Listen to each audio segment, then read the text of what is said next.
Good morning students. आज हम chapter number 2 our likes and dislikes के क्वेश्चन आंसर्स रिवाइज करेंगे। First question is name the sense organs in our human body. हमारी जो human body है उसमें जो सेंस ऑर्गन्स होती है, जो ज्ञानेंद्रियाँ होती हैं, उनके आपने नेम बताने हैं। तो कितनी सेंस ऑर्गन्स होती है? There are 5 sense organs in the human body. कौन कौन सी? Eyes, ears, nose, tongue and skin.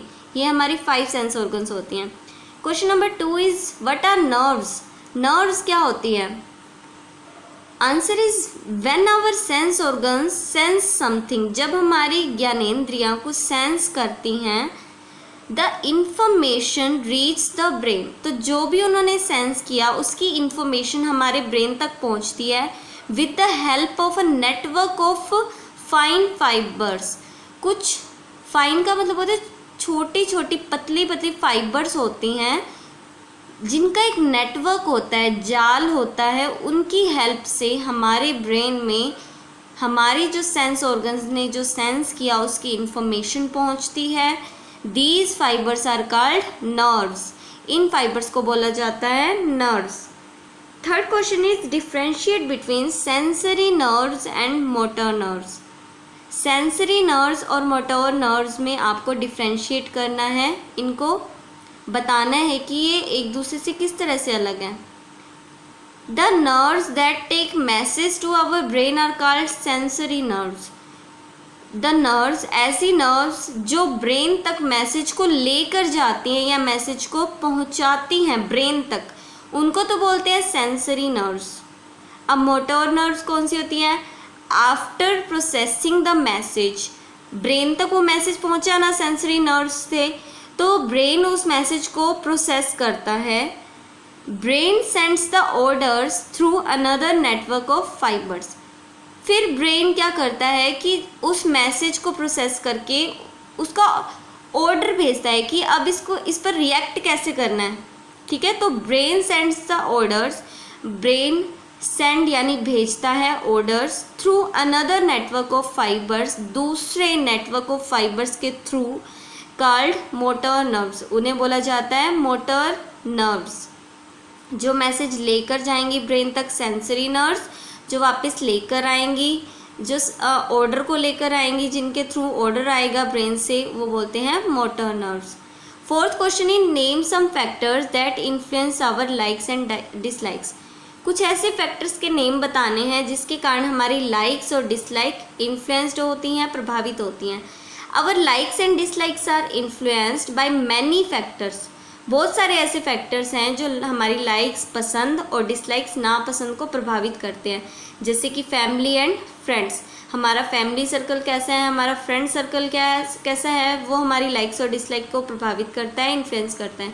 Occupation, हमारा व्यवसाय कैसा है, जैसे कि अगर हम हॉस्पिटल में जाते हैं तो हमें वहाँ की स्मेल पसंद नहीं आती क्योंकि मेडिसिन की स्मेल आ रही होती है, लेकिन जो डॉक्टर्स वगैरह वहाँ काम करते हैं उनके लिए एक कॉमन थिंग है, वो उनको इस चीज़ की आदत हो चुकी है, तो उनकी लाइक्स और डिसलाइक में फ़र्क हो गया ना। तो ऑक्यूपेशन भी हमारी लाइक्स और डिसलाइक्स को इफ़ेक्ट करता है। नेक्स्ट है ट्रेडिशन, कि हमारी परंपरा किस तरह की है। जैसे कि अगर कोई बच्चा नॉन वेजिटेरियन फैमिली से बिलोंग करता है, जिनकी फैमिली में नॉन वेज खाया जाता है, तो उस बच्चे को ऑब्वियसली नॉन वेज ही पसंद होगा। अगर कोई वेजिटेरियन फैमिली से बिलोंग करता है तो उसको वेज ही पसंद होगा। इस तरह से ट्रेडिशन भी हमारे को इन्फ्लुएंस करता है, हमारी लाइक्स और डिसलाइक को इन्फ्लुएंस करता है। Next is mental state. Mental state भी हमारी लाइक्स और डिसलाइक को प्रभावित करती है। जैसे कि अगर हम पार्टीज़ में जाते हैं, बर्थडे पार्टीज़ या फिर वेडिंग में जाते हैं, तो फिर हमें लाउड म्यूज़िक सुनना पसंद होता है उस टाइम, लेकिन वही अगर हमारा एग्ज़ाम का टाइम होता है तो हमें लाउड म्यूज़िक अच्छा नहीं लगता। तो मेंटल स्टेट हमारी कैसी है, तो इससे भी हमारी पसंद और नापसंद प्रभावित होती है। Question number 5 is how do visually challenged people read. Visually challenged people का मतलब होता है जिन लोगों को दिखाई नहीं देता वो पढ़ते कैसे हैं। Visually challenged people read the Braille script. वो क्या पढ़ते हैं? ब्रेल स्क्रिप्ट पढ़ते हैं। The Braille script is written with the help of a series of raised dots. Braille script को लिखा जाता है with the help of series of raised dots. Raised dots होते हैं, उभरे हुए बिंदु होते हैं। Visually challenged people can feel the pattern of dots on paper. वो पेपर पर जो डॉट्स का पैटर्न बना हुआ है उसे फील करते हैं, महसूस करते हैं with the help of their fingers. अपने फिंगर्स की हेल्प से उन डॉट्स के पैटर्न को महसूस करते हैं। And read what is written, और वो पढ़ते हैं जो लिखा गया है। Now sixth question is who was Helen Keller. Helen Keller कौन थी? Helen Keller was a very brave and courageous girl. Helen Keller बहुत ही बहादुर और साहसी लड़की थी। Who lost her sense of hearing and sight due to illness, जिसने अपनी सुनने की क्षमता और देखने की क्षमता लॉस्ट यानी गवा दी थी, खो दी थी। किसके कारण? ड्यू टू इलनेस, किसी बीमारी के कारण उसने अपनी सुनने और देखने की क्षमता को खो दिया था। She became deaf and blind at the age of just 3 years। वो डीफ और ब्लाइंड हो गई थी। डीफ मतलब क्या होता है? जिसे सुनाई नहीं देता, और ब्लाइंड जिसे दिखाई नहीं देता। तो वो केवल 3 years की एज में ही, 3 साल की एज में ही बहरी और अंधी हो गई थी बीमारी के कारण। But she did not lose hope, लेकिन उसने अपनी आशा को नहीं त्यागा।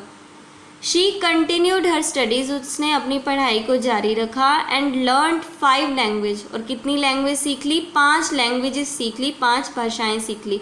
She was the first deaf and blind person, वो पहली ऐसी बहरी और अंधी व्यक्ति थी to graduate from a college, जिसने कॉलेज से ग्रेजुएट किया था। ठीक है, वो पहली ऐसी बहरी और अंधी महिला थी, यानी डिफरेंटली एबल्ड पर्सन थी, जिसने कॉलेज से ग्रेजुएशन की डिग्री को हासिल किया था, ग्रेजुएट हुई थी। लेटर, बाद में, she become a world famous speaker and author, बाद में वो विश्व प्रसिद्ध स्पीकर और ऑथर मतलब लेखिका बनी। And inspired millions of people like her, और अपने जैसे हजारों लाखों लोगों को इंस्पायर किया यानी प्रेरणा दी।